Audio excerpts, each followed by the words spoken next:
Ser mãe é transformar pequenos momentos em memórias eternas. É descobrir diariamente uma força que nasce do amor. Mãe é sinônimo de coragem, dedicação e recomeço. É aquela que ensina pelo exemplo e ama sem medida. Nesse Dia das Mães, celebramos cada história de amor e superação. Cada mãe deixa no mundo uma marca única e inesquecível. As mães carregam no coração a missão de cuidar e inspirar. Com amor, elas tornam o mundo mais humano e acolhedor.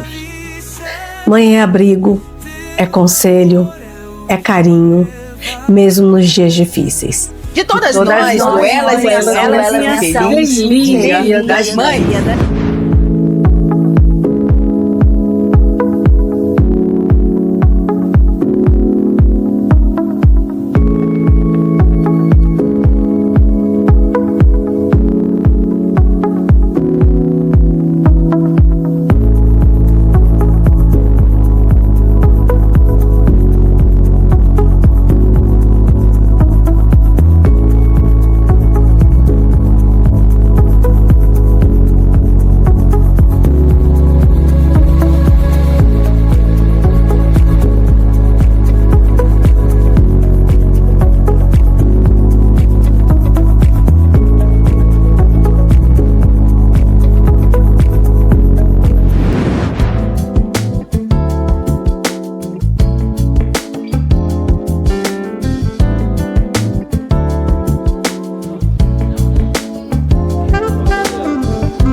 Muito boa tarde, pessoal. Hoje eu quero falar sobre o medo que muitas mulheres carregam, mas nem sempre conseguem admitir.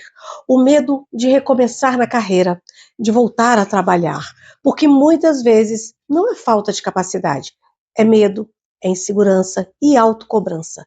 Então pega seu cafezinho e vem comigo, porque hoje a conversa é sobre recomeço, coragem e independência.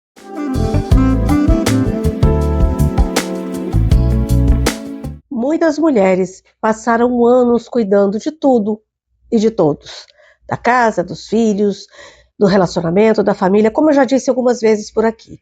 E sem perceber acabam se afastando da própria vida profissional.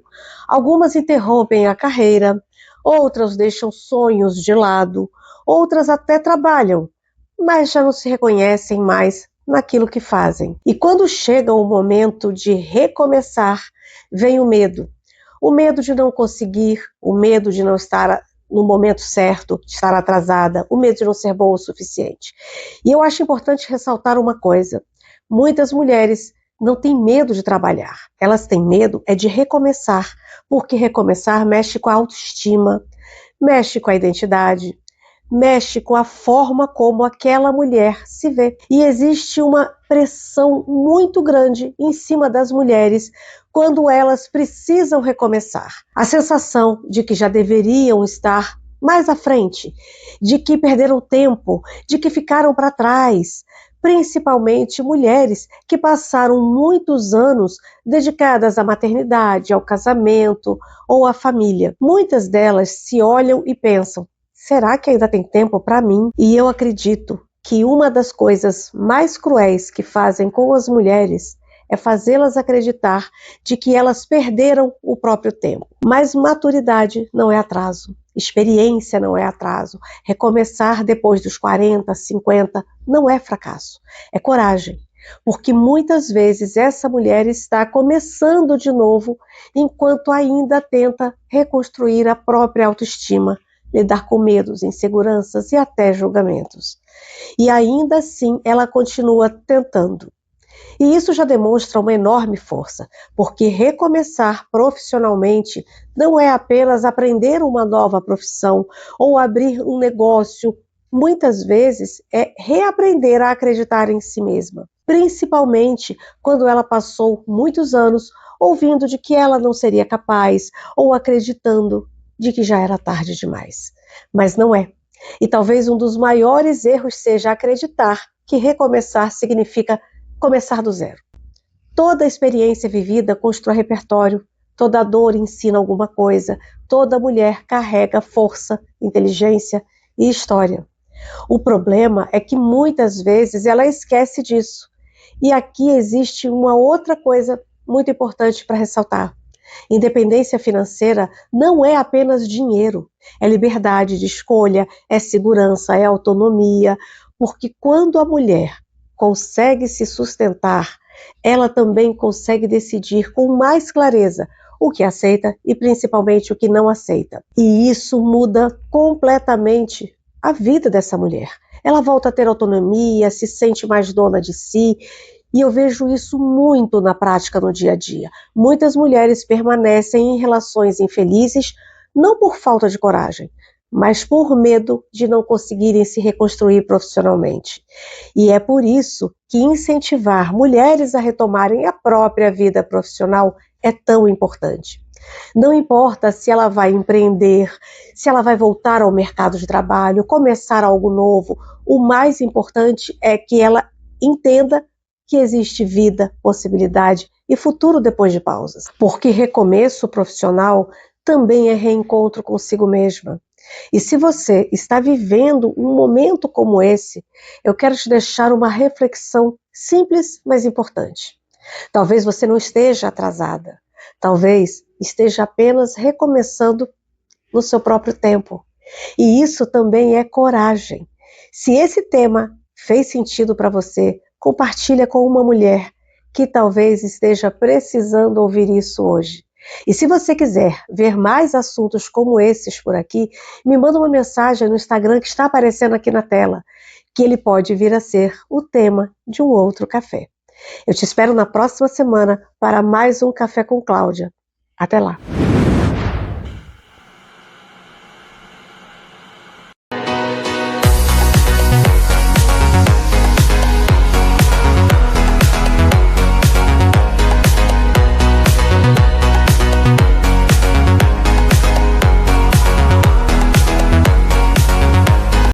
Boa tarde, amiga e amigo de jornada. Aqui é a Adélia Glicério, a sua vovó das finanças, no programa Elas em Ação da Com Brasil TV. E hoje eu quero começar com uma pergunta que pode mudar a sua vida. Aliás, eu só começo esse programa fazendo perguntas, não é verdade?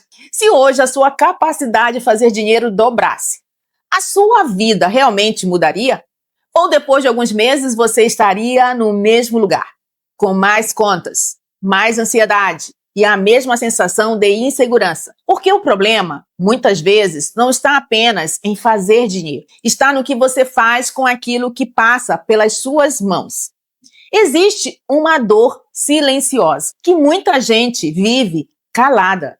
Trabalha muito, se esforça, vence batalhas todos os dias, mas no fim do mês o dinheiro desaparece e o futuro continua incerto. Isso não é falta de capacidade, isso é falta de direção. Prosperidade não nasce do acaso, prosperidade nasce de consciência, decisão e posicionamento. Quando você aprende a cuidar do dinheiro, você não transforma apenas sua conta bancária, você transforma sua paz, sua família, seu futuro e o legado que vai deixar.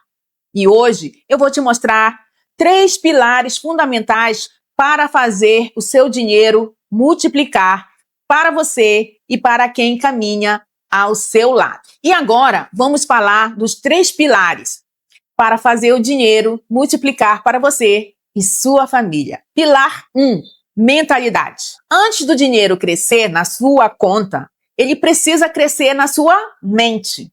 Muitas pessoas repetem frases como: dinheiro é difícil, isso não é para mim, eu não sei investir. Mas deixa eu te falar, ou melhor, te dizer algo com muito carinho e respeito. Isso não é verdade. Isso foi aprendido. E tudo que foi aprendido também pode ser transformado. Você não perde dinheiro apenas por falta de técnica. Muitas vezes você repete padrões invisíveis. Prosperidade começa quando você decide pensar diferente. Porque o dinheiro sempre respeita o nível da sua consciência. Agora repita comigo. A minha mente é o meu primeiro investimento que eu preciso fazer. Observe suas falas sobre o dinheiro. Pare de reforçar a escassez e comece a declarar sua nova realidade, porque prosperidade começa no invisível, antes de aparecer no visível. Pilar 2, pague-se primeiro. Agora eu te pergunto, você confia mais em você ou nos boletos que paga? Porque muitas pessoas honram todas as contas, mas não honra o próprio futuro. E isso precisa mudar.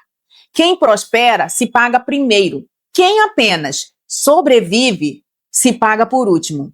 Guardar dinheiro não é egoísmo, é responsabilidade. É amar seu eu do amanhã. Repita, se eu não me priorizar hoje, o meu futuro vai me cobrar caro. Comece simples. Separe um valor antes de qualquer gasto. Crie uma conta separada para investir. Automatize isso para não depender da emoção. Não é sobre quanto você faz, é sobre o quanto você decide manter. Pilar 3, constância. Você não precisa de milagre financeiro. Você precisa de repetição consciente. A vida não muda de um dia para o outro. Ela muda nas pequenas decisões diárias. A maioria das pessoas não falha por falta de capacidade, falha por falta de continuidade. Começa, para, tenta, desiste. A prosperidade não combina com interrupção. Repita comigo. Constância transforma esforço em resultado. Disciplina faz hoje o que a emoção não quer, para colher amanhã o que todos desejam. Defina um valor fixo por semana ou por mês. Assuma um compromisso com você. E não negocie com a evolução, porque o segredo não é começar, é não parar. E amiga e amigo de jornada, esses foram apenas 3 dos 7 pilares. Os outros 4 pilares estão completos no meu canal do YouTube, Instituto Adélia Glicério, na série Vovó das Finanças. Te vejo por lá. Assista com calma, compartilhe com a sua família e comece hoje mesmo a construir sua independência financeira. Porque prosperar não é um privilégio, é uma decisão. E talvez hoje seja o seu primeiro passo. Com amor, Adélia Glicério, a luz venceu!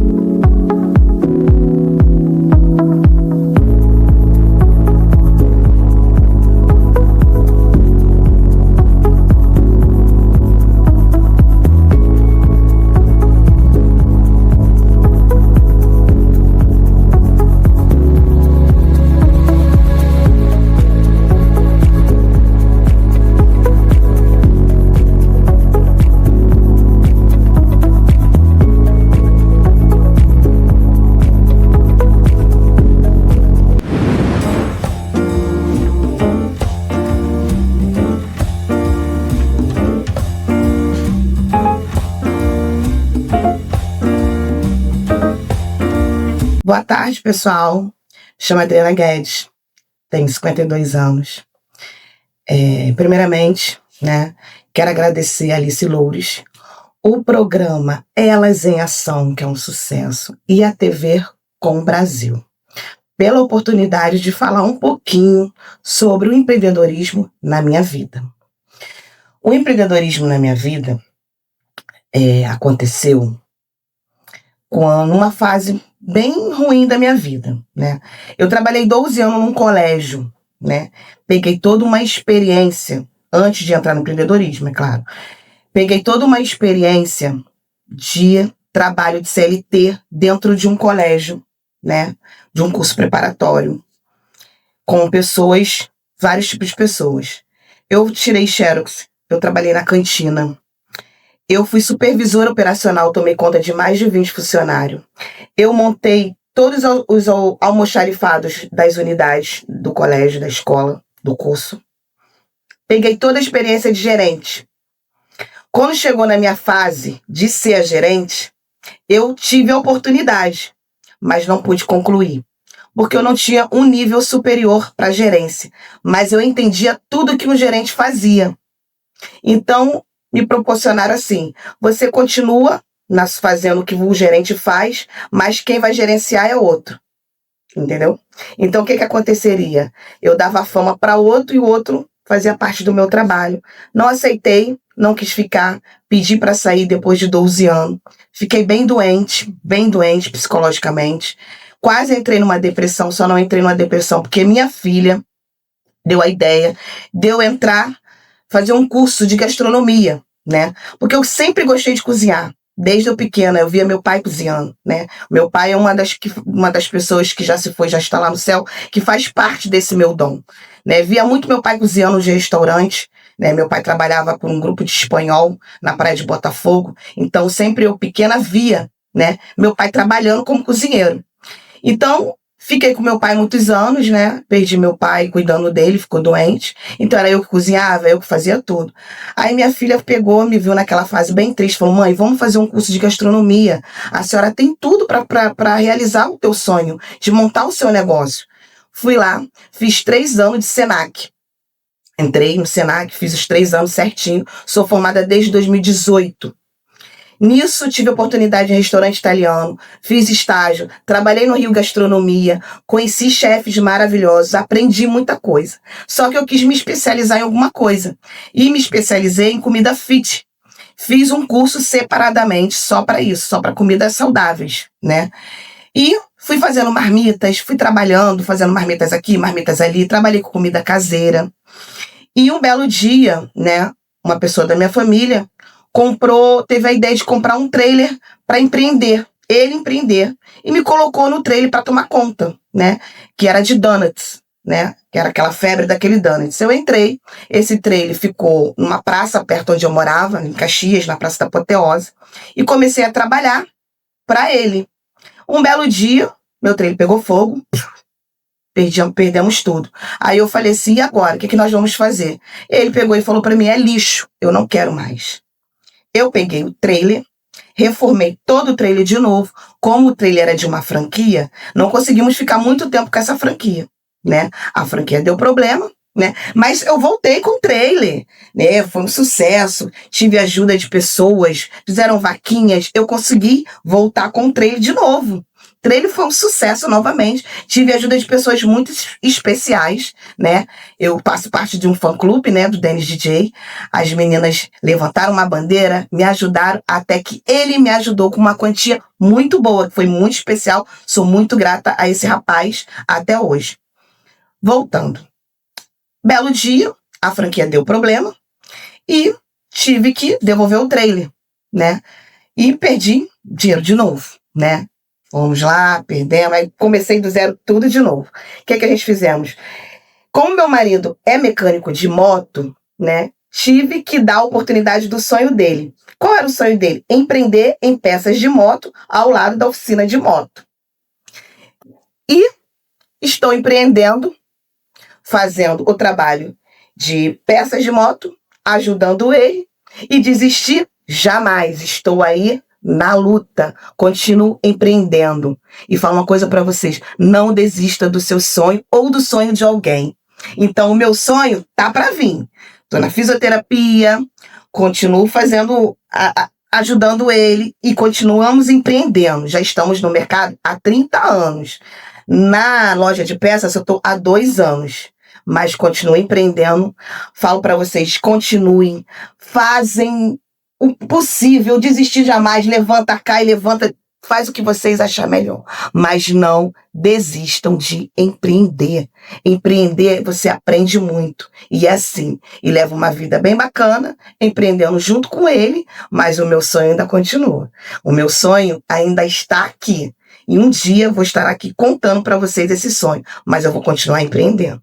Um beijo, obrigada Alice, obrigada a Elas em Ação, obrigada a vocês por terem tirado 1 minutinho do tempo de vocês para estarem aqui ouvindo um pouquinho da minha história. Eu tenho muito mais história para contar, mas eu direi no livro. Quem quiser, estarei nesse livro, que fui convidada a fazer parte da auditora Elas. e estamos aí. Um beijo grande, muito obrigado, uma boa tarde, um ótimo dia para todos vocês, todas as mulheres, todas as pessoas que empreendem. Um abraço no coração, beijo da Adriana Guedes. Breve eu volto aqui para contar mais um pouquinho do restante da minha história, porque a história é grande. Beijo.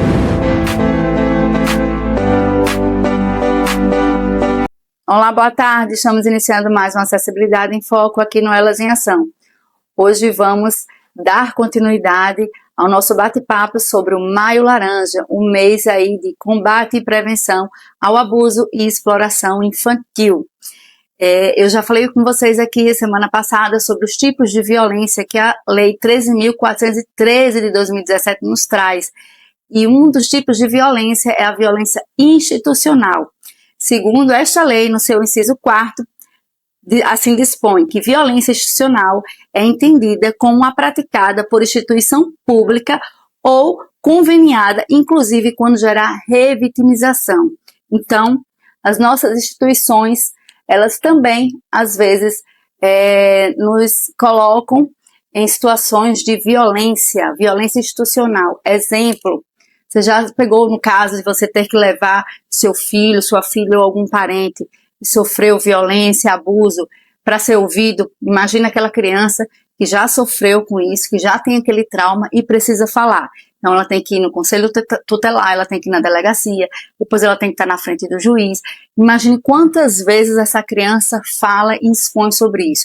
E cada vez que essa criança tem que ir a algum lugar, alguma instituição dessa, para falar sobre o que aconteceu, é muito traumático, porque a criança revive desde o momento que ela sai de casa, desde o momento que ela sabe que tem que falar aquilo. Então o sistema vem aí de forma a proteger essa criança para que não haja essa revitimização, ou seja, para que essa criança não sofra toda vez que ela for contar. Então também aí não se pode fazer essa criança contar várias vezes. Então a primeira vez, na maioria das vezes quando está acontecendo um abuso, a primeira pessoa, a primeira instituição acionada aí é o Conselho Tutelar. Então o Conselho Tutelar tem que ter aí todo o aparato psicológico, de assistência social para a oitiva daquela criança. A delegacia também, principalmente as delegacias especializadas e as que também não são especializadas. A gente sabe que o nosso Brasil, eu sempre falo para vocês, que a dimensão continental é muito grande, nessa nossa dimensão geográfica. Então, há municípios, né, que não contam aí com a delegacia especializada. Então, aquelas crianças vão ser ouvidas, chegam lá, às vezes o delegado é homem, às vezes a vítima é mulher, fica aquele constrangimento, às vezes a delegacia não tem nenhuma mulher para ouvir aquela criança. Então, a gente, como instituição, enquanto sociedade, nós precisamos também proteger essas crianças dessa violência institucional, né? Para que essa criança seja acolhida e para que aquela criança consiga, né, falar e expressar ali. E, principalmente, em especial, nossas crianças com deficiência. Nós sabemos aí que existem crianças não verbal, crianças com limitações, né, visuais e auditivas, e tudo isso tem que ser levado em consideração. Quando vai para o judiciário, existe o depoimento sem dano, que é geralmente um espaço adequado ali para receber aquelas crianças, né, para que aquelas crianças sejam acolhidas e ali, junto com a equipe multidisciplinar, psicólogo, assistente social, e para que aquela criança não tenha um contato direto ali com o juiz, com o promotor, com o advogado. Imagine nós adultos, quando a gente tem que ir na delegacia ou estar em juízo para fazer algum depoimento, prestar alguma informação, a gente já se sente meio constrangido. Imagine uma criança, uma adolescente que tem que estar nessas instituições para contar o que aconteceu. Então, a gente não pode fazer com que essas crianças tenham mais dores do que já carregam. Então, isso é um cuidado que todo o sistema tem que ter, inclusive em relação àquelas audiências que são redesignadas, né? Eu sempre falo, enquanto judiciário, às vezes a criança está ali, é o dia que está marcado ali a audiência do depoimento sem dano que ela vai falar. E aí chega lá, por várias circunstâncias, a audiência redesignada, cancelada, não pode ter. Então a gente tem que evitar também isso. E falando sobre essa proteção, veio aí o programa Antes que Aconteça, sancionado agora em maio pela Lei 15.398 de 2026. Essa lei é uma política federal de combate e prevenção à violência doméstica contra a mulher e contra as meninas também. Então, dentre várias coisas que a lei aborda de prevenção, de combate, de proteção, de tecnologia, de autonomia da mulher, essa lei também traz salas lilás. Então, o que é essa sala lilás? Essa sala lilás é uma sala que tem que ter, né, nessas instituições públicas, como delegacia, no judiciário, para que essas mulheres, essas meninas sejam ouvidas e acolhidas de forma adequada. Então, isso que eu tinha que trazer para vocês no programa de hoje, fechando aqui o nosso Maio Laranja. Vamos proteger nossas crianças e eu aguardo vocês até a semana que vem. Obrigada pela sua audiência, até lá! O tempo por aqui passa tão rápido, não é mesmo? Estamos chegando ao finzinho do nosso programa de hoje. Mas antes de terminarmos, clica aqui na nossa rede social, nos siga por lá, se inscreva no nosso canal no YouTube, veja quantas vezes você quiser ver tudo que passamos por aqui. Entregamos com muito amor e carinho. Celebrar as conquistas é essencial, mas continuar avançando e ainda mais é necessário. Então, mulherada, o futuro se constrói quando mulheres têm voz. Aqui fica o meu recado. Oportunidade, segurança e liberdade para escrever a própria história. Você tem o poder de escrever a sua própria história. Nos vemos no próximo programa às 14 horas aqui na Com Brasil TV. Até lá. Tchau, tchau.